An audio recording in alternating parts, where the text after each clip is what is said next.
Welcome to lecture number 26 for ECE 211 Circuits 1. In this lecture, we're going to look at using phasors and current loops. Now, previously, we looked at current loops, also known as Kirchhoff's voltage law. Current loops are another way to solve for the voltages and currents in a circuit.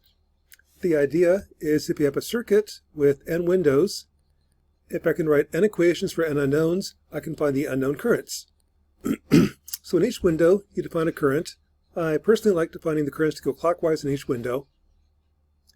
Then around each loop, I sum the voltages to 0. So if you take a voltmeter and you short the leads together, you get 0 volts. If I go around the circuit, start at point A, go all the way around and wind up back at point A, the sum of all those voltages have to be 0. Now, if I do that, for each loop, I get n equations and unknowns, and you can then solve. So that's the idea behind current loops. At DC, with resistor circuits, you write n equations for n unknowns. All the voltages are real, all the currents are real, all the numbers are real.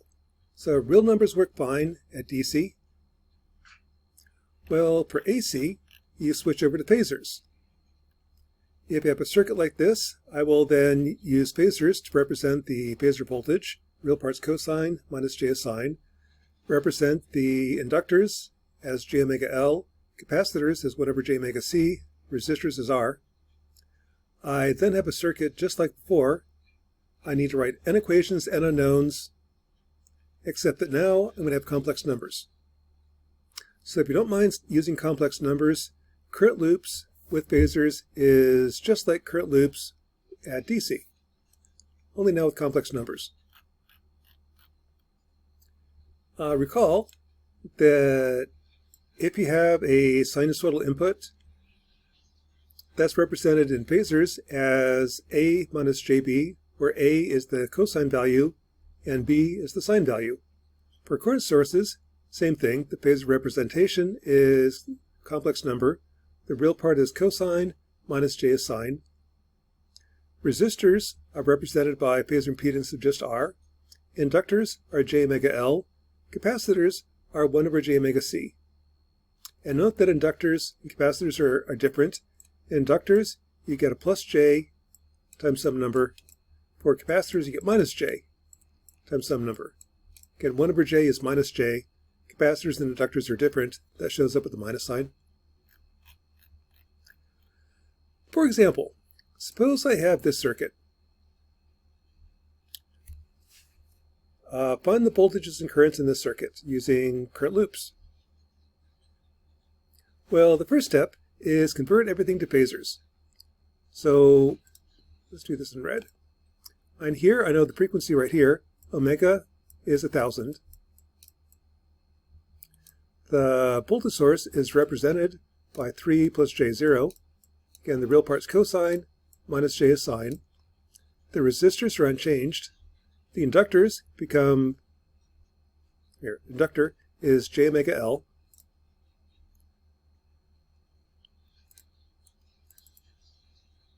So omega is 1000. Oh, that's pretty easy. 4 millihenries times 1000. This becomes J4. Capacitors become 1 over j omega C. There, I do need a calculator.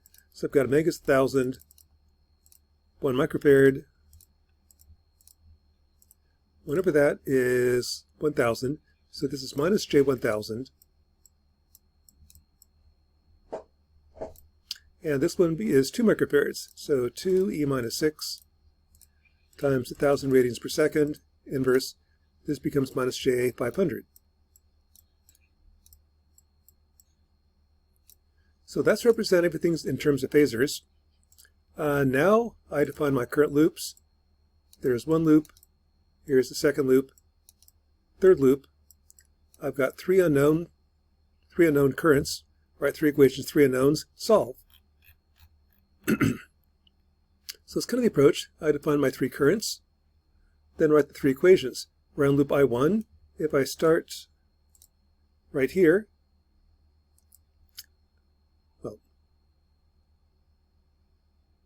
I'm going to get minus 3 plus this voltage, which is 3000 I1 minus I3 minus J500 I1 minus I2, and then back where I started equals 0. So writing the equations, there's the first equation. Second equation, starting right here, I'm going to get minus J500 times the current going up times I2 minus I1 plus J4 times I2 minus I3 plus 6000 times I2, and then back where I started, there's the second equation. Third equation, if I start, let's see, where did I start? I guess I started here. Right here, I get minus J1000 times I3 plus J4 times I3 minus I2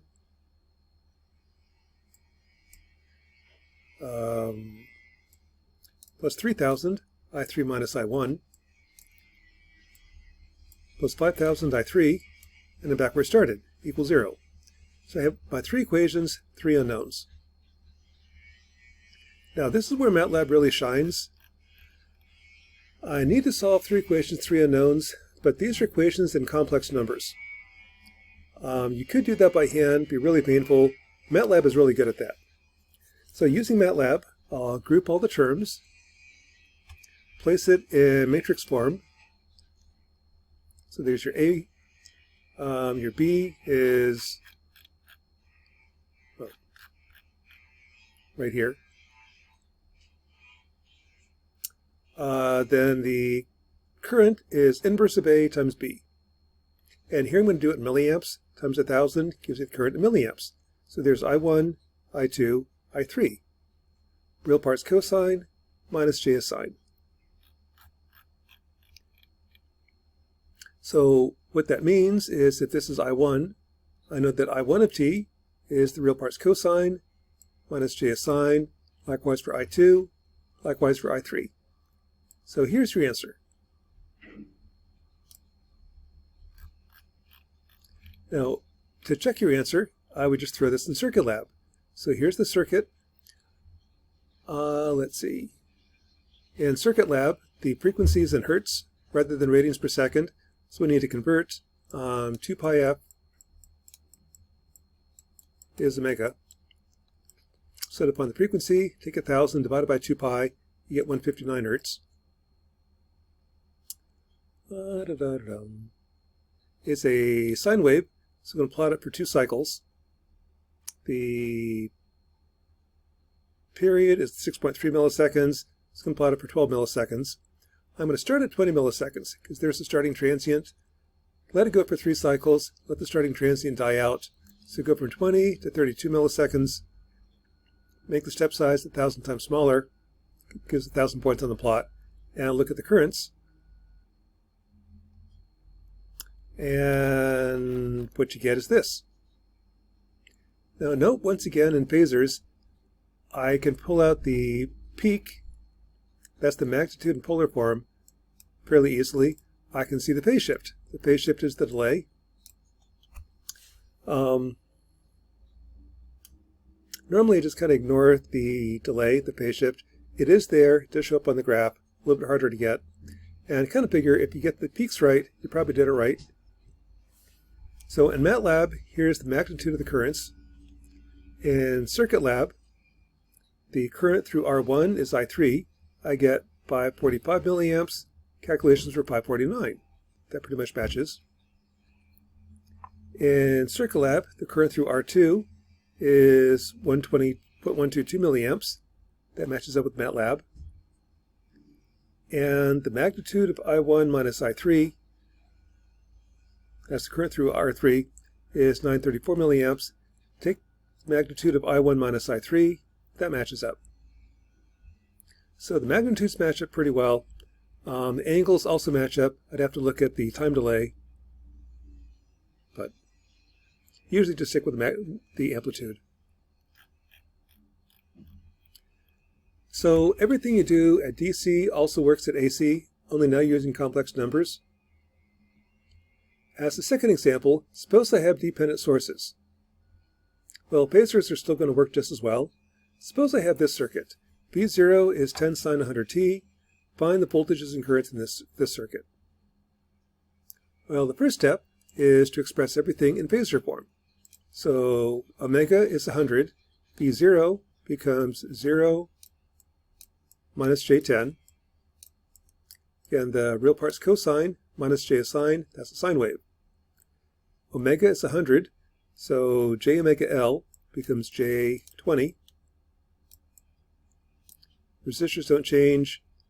0.4 henries becomes J omega L, J40 ohms. Capacitor becomes 1 over J omega C. There we need to use a calculator. So omega is 100. C is 500 microfarads. Inverse, J20. This is minus J20.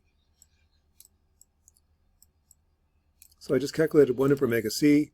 No, it's going to be minus J. So that'd be the phasor representation for the circuit. Next step is to find the currents. Let's call this loop I1. Let's call this loop I2. Let's call this loop I3. That sets up the circuit. So that'd be the first step. Convert everything to phasors and to find your current loops. Next, I've got 3 unknowns. Write 3 loop equations. So I'm going to get 3 equations, plus I've got 2 dependent sources. Gives me 5 equations. Start with the easy ones. I know right here that I2 minus I1 is 2IX. That's my current source. I know that IX is I1. I know that V1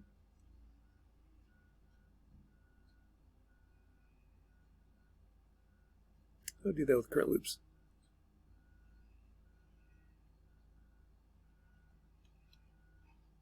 Well, V1 is V0. V0 minus 5 plus J20 times I1. I know that V0, there's current loops, so don't do that. So that's the 3 easy equations. I got 1, 2, 3, 4, 5. I need 5 equations for 5 unknowns. I need 2 more equations. So I can do the loop equation around I3. Get that out of the way. So there's my first 3 equations. 1, 2, 3. I need 2 more equations. Let's go around loop I3.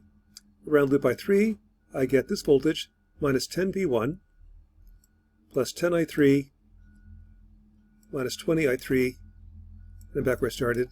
There's my 4th equation. I need 1 more equation. Now I can't do the loop equation around I1 because I don't know what this voltage is. I can't do the loop equation around I2 because I don't know what this voltage is. So this is where I need a super loop. So pick a closed path, kind of marking up what I know. I have taken into account IX. Let's see.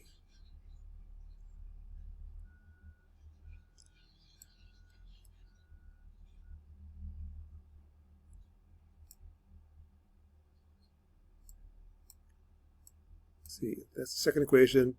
Third equation, 2IX, that's taken into account.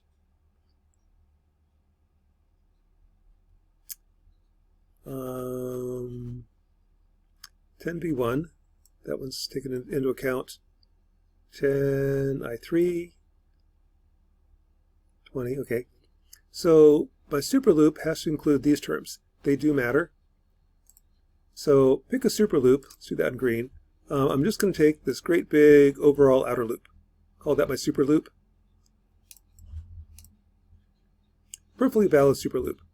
That would just be minus J10 plus 5 plus J20 times I1 plus j40 times I2 plus 10 minus j20 times I3 equals 0. There's my super loop.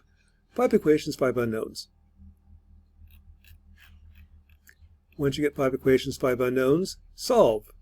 And once again, this is where MATLAB is kind of nice. Group the terms, put in matrix form. So you can treat this as I1, this is times I2, this is times I3, this is times IX, this is times V1. First equation, IX minus I1 equals 0. There's IX minus I1 equals 0. Second equation, J40 times I2, 10 minus J20 times I3, minus V1 is 0, and so on. So here's your A matrix, here's your B matrix. This is the inverse of A times B. So throw it in MATLAB. I just put in the first row, second row, third row, inverse of A times B. Here's your answer.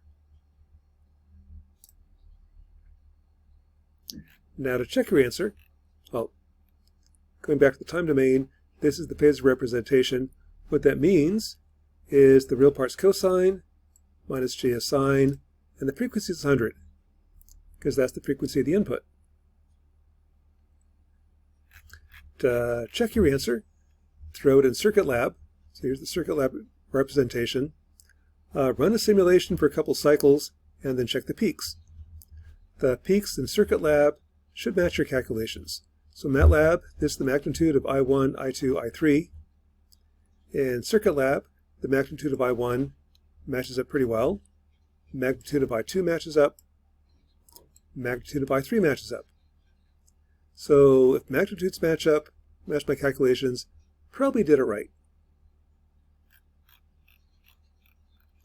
Now, one thing to note, when you're analyzing circuits at ECE, I convert to phasors and then solve the circuit. What happens if I change the frequency? So instead of being sine of 100t, make that sine of 200t. Well, in that case, everything changes. So this becomes now, instead of j20, this becomes j40. This is still 0 minus j10. So it changed the frequency, didn't change the input, but it just does change the inductors. This one changes to j80. The capacitor changes. That one becomes 200 radians per second times 500 microfarads. Take the inverse. This now becomes minus j10 ohms. So if I change the frequency, it's a completely new problem. So take the old answer, throw it out, start over again. So that's one of the challenges in ECE. Change the frequency, you got to completely change the analysis. So in summary, current loops work the same way at DC and AC. The only difference between DC and AC is with AC, you're now dealing with complex numbers, or phasors. Now MATLAB is really good at solving n equations and unknowns. It works at DC with real numbers. It works at AC with complex numbers. This is really where MATLAB shines. Anytime you're trying to solve an AC circuit with complex numbers, I personally would use MATLAB. You can solve some of the simple problems by hand at DC. Once you get to AC, inverting n by n matrices of complex numbers is not fun. Let MATLAB do it for you. And once you find your answer, you can also check it in Circuit Lab. The numbers that you calculate in MATLAB should match the Circuit Lab results. Only in MATLAB or in Circuit Lab, you tend to get the answers in polar form, where the peak is the magnitude of your complex numbers, and the delay tells you the angle. And that is lecture number 26 for ECE 211, Current Loops with Phasors.